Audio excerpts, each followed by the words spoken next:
Returned again. The market was loud. Traders shouted prices. Engines roared. The smell of oil, metal, and alien food filled the air. But in the middle of it all, on a rusted crate, sat a silent alien girl. Her skin was pale blue. Her hair was thin, white, and messy. A broken collar hung around her neck. Her eyes were empty, like she had seen too much. "Returned again," the merchant yelled, laughing. "Returned for the 33rd time." "No one wants her." Crowds walked past. Some stared, some laughed. Others didn't even look. She was just another item in the market. Her name was Liry, but no one used it. To most people, she was just the broken one. A boy tried to poke her with a stick. She didn't react, didn't move, didn't blink. The merchant slapped the boy's hand. "Don't damage her. I still have to sell her again." Liry had been bought and returned by many alien families. Each time they sent her back. "She doesn't speak," they said. "She's cold. She doesn't follow commands. She just stares." Some said she was cursed. Some said she was useless. All said one thing: she was broken. Across the market, a tall human man walked slowly. His name was Reed. He wore a long coat and carried a toolbox. He worked with machines. He came to the market for parts, but today his eyes stopped on Liry. He didn't say anything. He just looked. The merchant noticed him. "Human, you want her?" he said with a wide grin. 10 credits, cheap, but no returns this time." Reed said nothing. "She's quiet," the merchant continued. "Won't give you trouble, but don't expect her to cook or clean. She barely moves. You want her or not?" Still, Reed didn't answer, but he stepped closer. He saw the way Liry sat, hands in her lap, back straight like she was scared to move. Her eyes flicked up and met his for just a second, then quickly looked down again. Reed placed a small water bottle on the crate near her. Liry didn't touch it. Not at first. Then slowly, carefully, she reached out. Her fingers trembled. She lifted the bottle and took a tiny sip, then pulled back like she expected to be hit. The merchant chuckled. "See? Pathetic." Reed turned and walked away. That night, the market was quiet. Most traders had left, but the returned slaves were locked in a dark storage unit behind the stalls. Reed didn't go home. He stayed close, leaning near the shadows. He waited. Then, he heard it. A soft sound. A quiet, broken whisper. He followed the voice to the storage room. Through a small crack in the door, he saw her, Liry, sitting on the floor, curled up tight, her knees to her chest, her face hidden. She whispered in her alien tongue. It was weak, painful. The same words again and again. Reed stepped closer. Gently opened the door. Liry looked up, terrified. She tried to hide. Her body trembled. Reed knelt beside her, slowly. He didn't touch her, just sat nearby. She stared at him. He didn't smile, didn't speak. Then, in broken galactic common, Liry whispered, "Please, not send me back. Again." Reed's chest tightened. Something inside him shifted. This wasn't just a slave. This was someone begging to be seen. The next morning, Reed returned to the market before it opened. Fog rested low on the metal ground, and the air smelled of smoke and steam. He didn't waste time with words. He went straight to the merchant who sold broken things like scrap, living beings treated like old parts. "I want her," Reed said, pointing at the locked storage where Liry had slept last night. The merchant raised an eyebrow, grinning. "You? Really?" He laughed. "You fix machines, not people." Reed didn't reply. He dropped 10 credits on the table. "No returns," the merchant said again. "You'll regret it." They all did. Reed ignored him and walked over to the storage crate. He opened the door slowly. Liry was still in the corner, awake but unmoving. Her body curled like a frightened animal. When her eyes met his, they didn't widen. They just stared, waiting, for pain. But Reed said nothing. He held out his hand. She stared at it. Then after a moment she pushed herself up, her legs shaking, and followed him without a word. Back at Reed's workshop, Liry stood at the door like she didn't belong. It was a small space, filled with tools, wires, old ships in pieces, and a smell of oil and warm metal.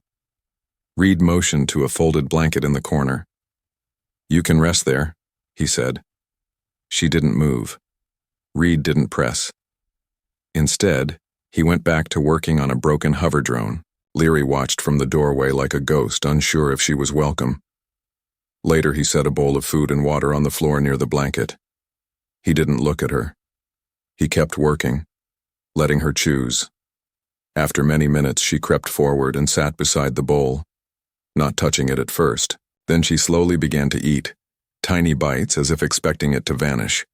When she finished, she pulled the blanket around herself and curled up on the floor, eyes wide open, watching the shadows. Reed sat at his workbench and pulled up her digital file which the merchant had handed him after the purchase. It wasn't long, but it was dark. Her record was filled with words like non-responsive, emotionally erratic, unable to bond, mute, frightens easily, and rejects commands. One note stood out. Subject shows signs of deep psychological damage, possibly defective. Reed leaned back in his chair, staring at the wall. This wasn't a broken machine. This was someone who had been broken by others. Over the next few days, Liry didn't speak, but she watched Reed carefully, studying his movements, his quiet nature, his soft steps.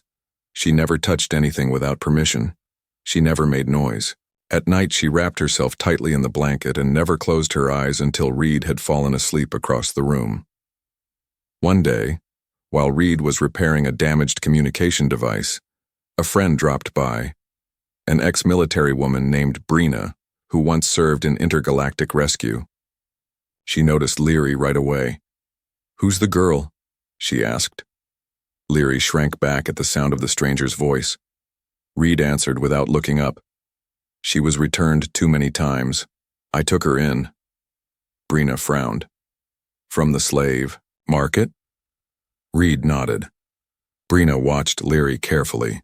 Then she whispered, "That's not just fear. That's trauma. You can see it in her body language, the way she never turns her back, the way she flinches at sudden noise." She looked at Reed. "They didn't return her because she was defective. They broke her." That night, Reed sat across from Liry as she ate in silence. "You don't have to speak," he said gently. "But you're safe here. I won't send you away." Her hand froze mid-bite. She looked at him, unsure if she heard correctly. "You don't have to be useful," Reed added. "You don't have to obey, just stay. That's all." She didn't say anything. But later, as the lights dimmed and he lay down to sleep, he noticed she had moved closer, still on the floor, still wrapped in her blanket but no longer against the wall. It wasn't trust yet, but it was a start. The next morning, as he worked on rewiring a broken scanner, he felt a light tug on his sleeve. Liry stood there, holding a small broken tool in her hands. "Fix?" she whispered. Her voice was soft, rusty from disuse, but clear. Reed took the tool and nodded. "We'll fix it together." He didn't smile, and neither did she. But in that quiet workshop, something began to mend. Not just the machine, but something deeper. Something inside a girl who had been passed around like trash, and a man who once believed machines were easier than people. And maybe he was right. Until now. The wind outside howled softly through the broken vents of the workshop, but inside there was quiet. Reed sat cross-legged on the floor, small tools scattered around him as he showed Liry how to open a scanner's power port. She sat across from him, eyes fixed on his hands. She didn't speak, but she copied his movements with care. Her fingers trembled at times, but Reed didn't correct her. He let her learn at her own pace. She was still shy, still unsure, but her silence didn't feel like fear anymore. It felt like watching, listening, healing. That night, as rain fell in sheets outside, Reed lit a small lamp beside her sleeping spot. She pulled the blanket closer to herself and turned her back to the door for the first time. Reed noticed that. Before, she never turned her back, always watching, always ready to run. But now, she was starting to believe she was safe. He didn't say anything. He simply watched over her until her breathing slowed and her body relaxed into sleep. In the early hours of the morning, Reed woke to a small sound. Not footsteps, not the wind. It was a whisper, a tiny voice. He opened his eyes and saw her sitting, near him, arms wrapped around her knees. "Why?" she asked. Her voice was dry and soft, like she wasn't sure if it was okay to ask. Reed sat up slowly, rubbing his eyes. "Why what?" he replied. She looked down at the floor. "Why didn't you send me back?" Her words were broken, her grammar not perfect, but the pain behind them was clear. She had been waiting, every moment, for him to grow tired of her too. Reed's answer came slow but steady. "Because you're not trash," he said. "You're not broken, you're just hurt." Liry looked up, eyes wide. "Everyone says I don't work. I'm no good." Reed leaned back against the wall. Then they were wrong, all of them. She didn't answer right away. She sat there thinking, biting her bottom lip like a child trying to stay brave.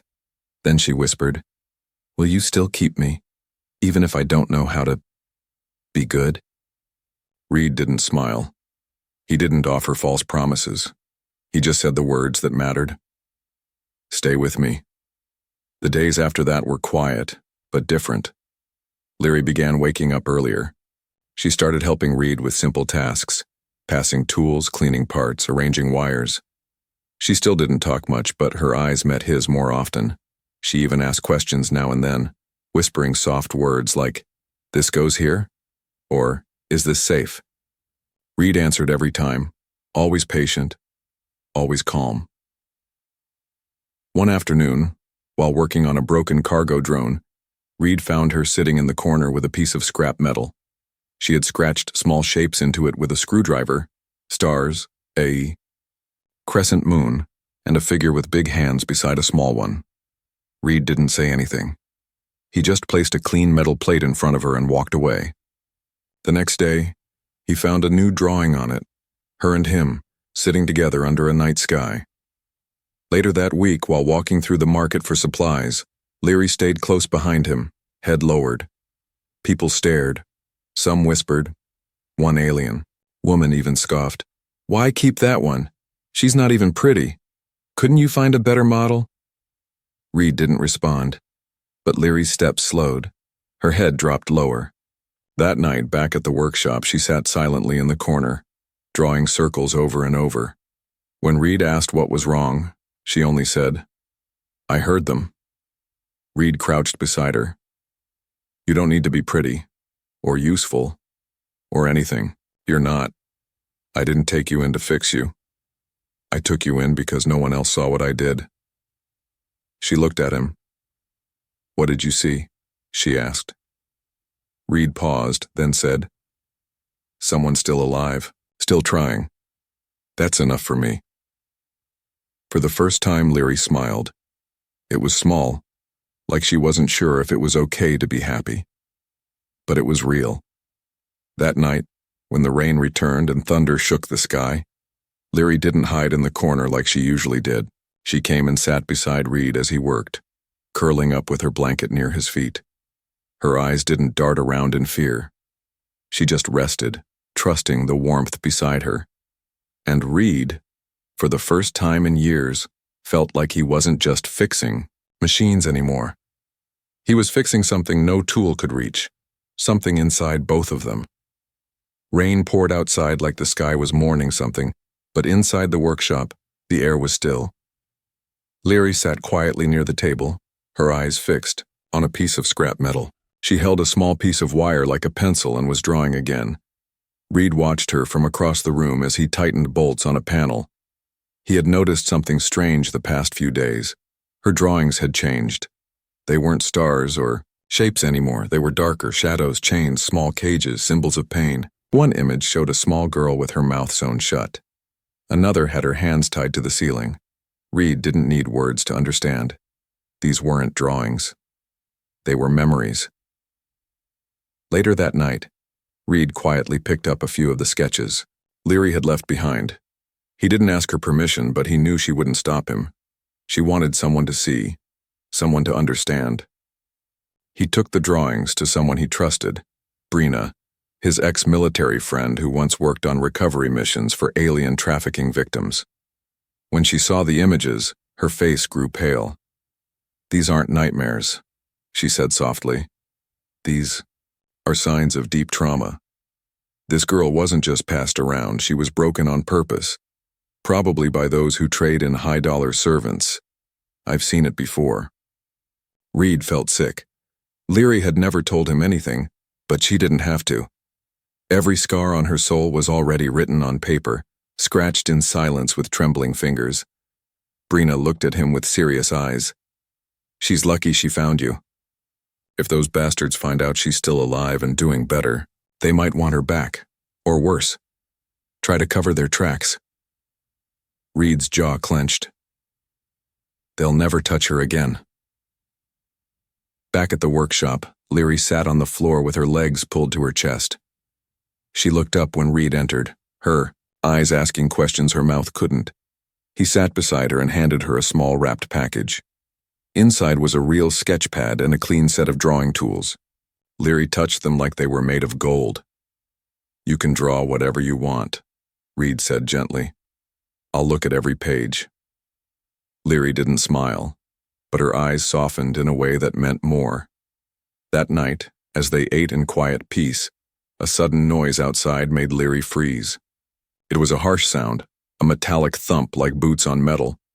She grabbed her blanket and backed into the corner of the room, eyes wide, breathing fast. Reed stood and went to the window. Two tall alien figures were walking down the alley. One of them was looking directly at his workshop.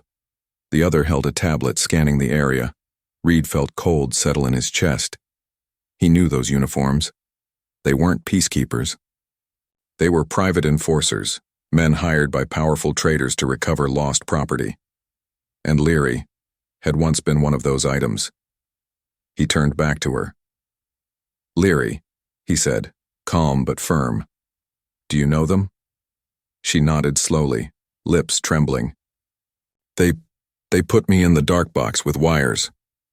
Reed's fists clenched, but he kept his voice steady. "Then we won't let them take you." He pulled the curtain closed, turned off the lights, and motioned for her to follow. They moved to the back of the workshop through a hidden panel that led to a storage tunnel. It was cold and dark, but safe for now. In the tunnel, Liry whispered, "I can leave if it keeps you safe." Reed turned to her sharply. "No."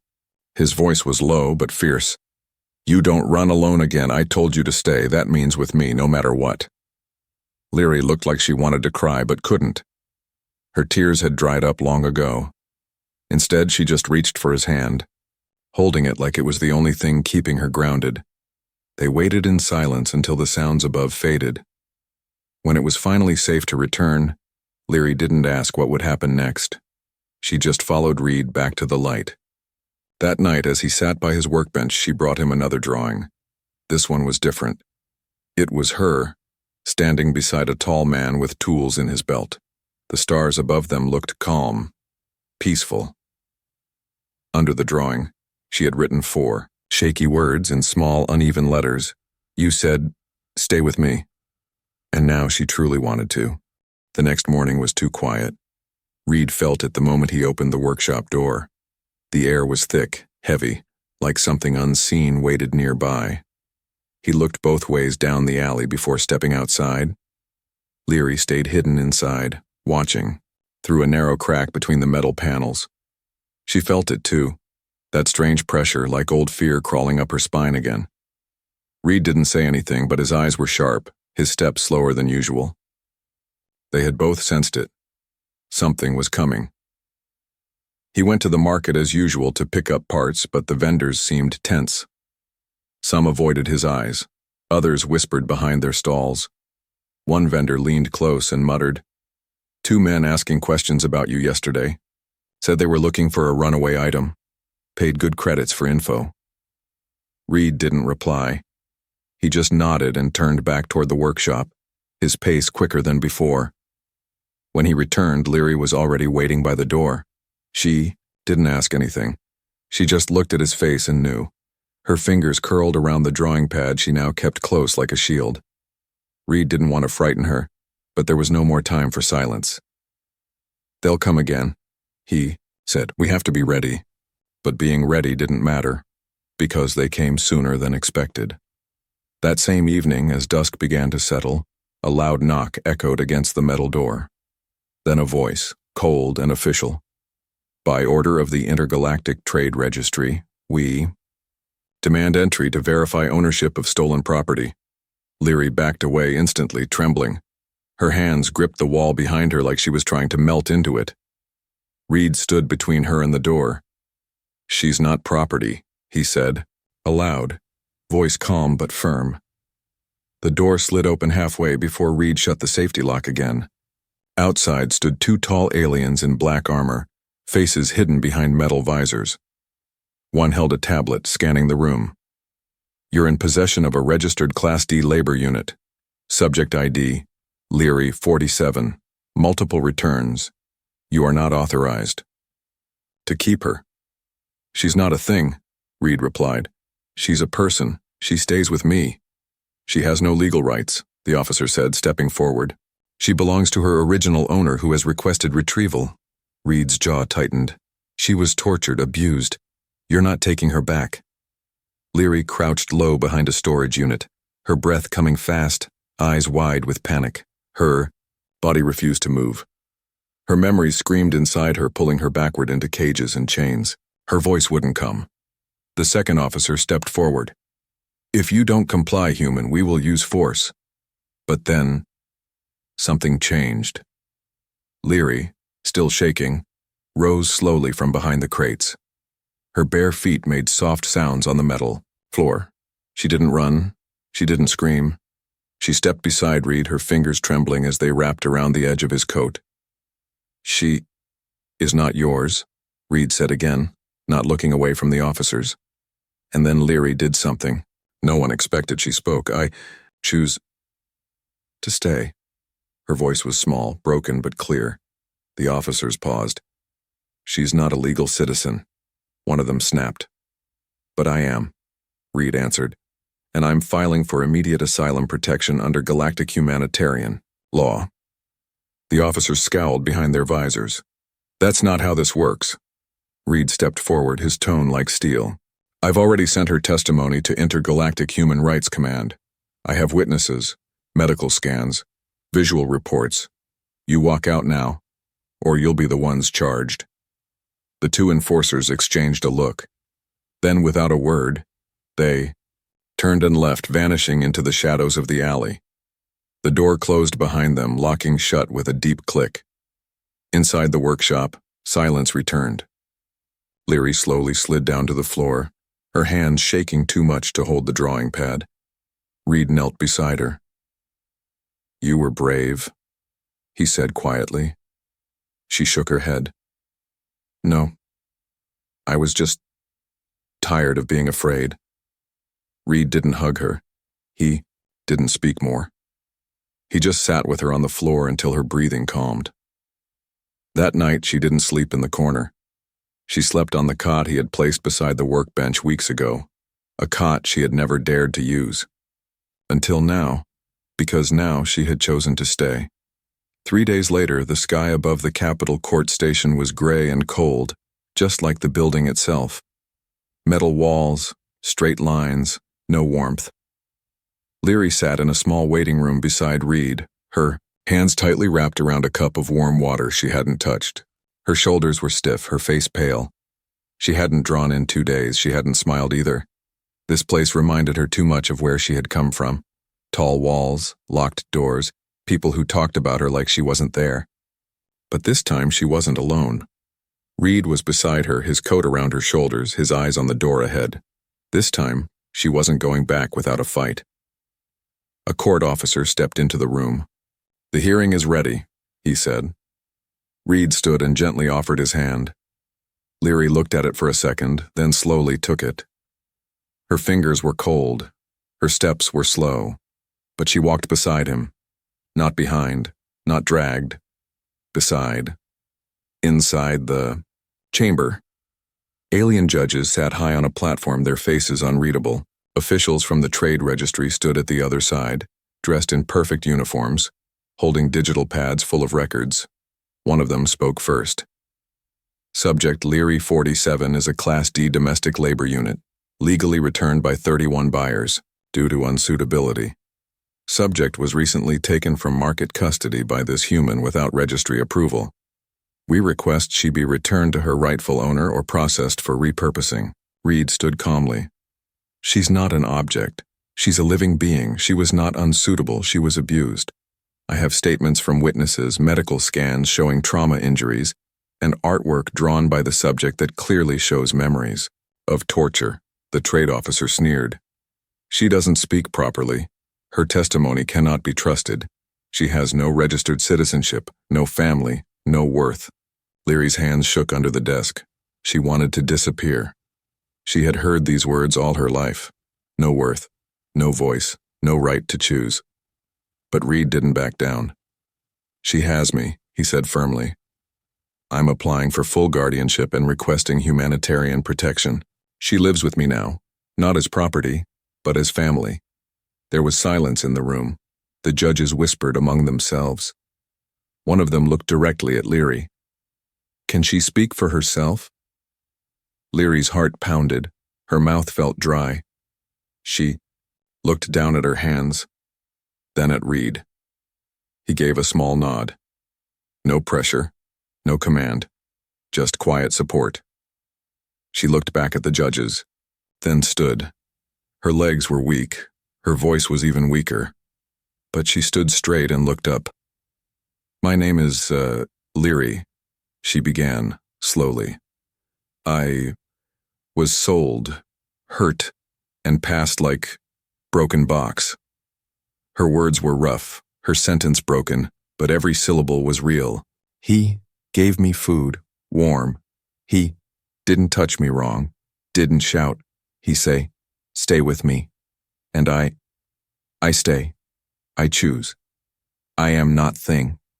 One of the trade officers laughed lightly. She's confused. Emotional tricks. But the judge raised a hand to silence him, then turned to Reed. You are willing to provide shelter, emotional care, education, and medical support? I already have, Reed said, and I'll keep doing it. After a long silence, the senior judge leaned forward. Effective immediately, Subject Liry 47 is granted protected status under Intergalactic Humanitarian Code. The court recognizes her as an autonomous being under temporary guardianship of Reed Harrow, human citizen. Liry blinked. She didn't understand all the words, but when Reed turned to her and whispered, "You're free," she knew exactly what it meant. She covered her mouth with her hands. Tears didn't come right away. She had forgotten how to cry, but her chest felt light like a cage had broken. Her fingers gripped Reed's sleeve tightly, for the first time, not in fear, but in relief. As they left the court building, the cold wind no longer felt so harsh. Liry looked up at the cloudy sky. What now? She asked softly. Reed looked at her with calm eyes. Now, we go home. That word felt strange on her tongue. Home. She had never had one. But now, maybe she did. That night, back at the workshop, Liry drew something new. Not cages, not chains, not pain. She drew a small warm room, a table with tools, a tall man with tired eyes and a soft coat, and a girl sitting beside him, not scared, not broken, just alive. At the bottom, she wrote her first full sentence in clean letters. I choose to stay. Weeks passed quietly after the court's decision. The cold season began to fade, and soft sunlight started slipping through the workshop windows again. Dust danced in the golden rays as machines hummed gently in the background. It was peaceful, the kind of peace Liry never knew before. Each morning she woke to the sound of metal tools and smelled fresh bread Reed picked up from the nearby vendor. Each evening, she helped organize wires, hand him tools, or just sat near him while he worked. She never spoke much. She didn't need to. The silence between them was comfortable now, safe. One day Reed found her humming. Just a soft sound, barely a whisper. She was cleaning a cracked engine casing and didn't realize she was doing it. When she noticed him listening, she froze. But Reed didn't say a word. He just returned to his task with a faint smile. That was his way of telling her it was okay. She had started to laugh sometimes too, not loud, not often. But it came, especially when Reed dropped something or mumbled at broken parts like they could hear him. She still jumped at sudden noise and avoided mirrors. She still slept with the blanket tucked tightly around her like armor. But she didn't hide anymore. She didn't stare at the door like someone was going to take her away. She had stopped, asking, "Will you send me back?" That question had disappeared from her eyes. One quiet afternoon, while dusting old parts, she found a small broken drone tucked in a corner. It was shaped like a bird, but its wings were cracked, and its eyes were dim. "What's this?" she asked. Her voice was a little stronger now. Reed looked up from across the room. That used to fly. It was the first thing I ever fixed when I came here. But one day it just stopped working. I never had time to fix it again." Liry sat down with the drone. She turned it over gently in her hands, studying the parts. Then she carefully opened its panel and began reconnecting wires. Her fingers weren't shaking like before. Reed didn't help. He just watched from his bench, letting her try. It took hours. She didn't stop once. By the time she was done, the sun had started to set. She tapped the little button under the bird's wing. For a moment, nothing happened. Then, softly, the wings fluttered. The bird's eyes blinked. It lifted off the table in a slow, awkward hover, spinning once in the air. Liry gasped. It wasn't perfect, but it flew. Reed stood behind her and rested a hand gently on her shoulder. "You brought it back," he said. She looked up at him, her eyes wide. "Like you did to me," she whispered. Then her voice became steady. "You found me in pieces." Reed didn't answer right away. Then he said softly, "You were never broken. Just hurt, like the drone. The pieces were still there. They just needed someone to care enough to fix them." Liry turned back to the flying bird, her face calm. "Then I want to fix things too," she said. "Not just machines, people. Someday." Reed nodded. "You will." Later that night, they sat under the stars on the roof of the workshop. Liry pulled her knees up and rested her head on them. She looked up at the sky, so big and open, and said, "There was a time I thought I'd die. In a box. Forgotten.